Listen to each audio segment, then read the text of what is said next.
All right, 2008 housing crisis is not happening again.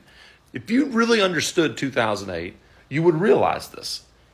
I'll try to explain 2008 to you real quick, just so that helps understand what truly happened then and how it has nothing to do with today.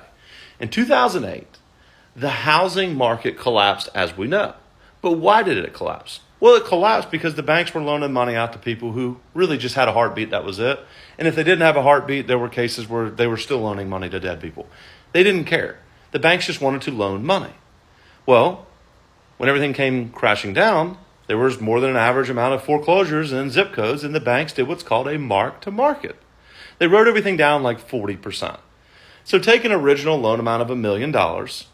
They wrote it down immediately to like $600,000. Well, when that happened, the banks didn't have any capital left to loan more money. They were out of money because it was all paper. They literally ran out of money. That is what crippled the economy. People couldn't afford their payments because they couldn't afford them to begin with. They went bankrupt. Housing market crash happened. It all blew up in everybody's face. Let's fast forward to now. Over the last 2 years, everybody pretty much has a rate below 3.5%. And the banks not only qualified to make sure you had a heartbeat, they got a microscope out and they figured out everything about you before they loan you money.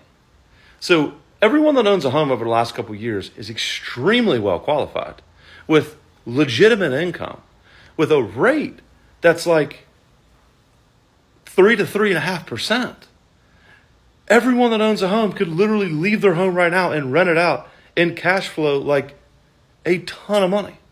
So the market's not crashing. There is no mark to market coming. Inflation's here.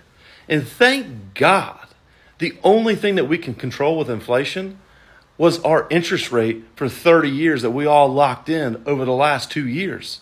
That's like the safest thing in the world right now. So if anybody starts talking about 2008, just ignore them. We're 2022. Whatever happens now is going to be totally different than 2008.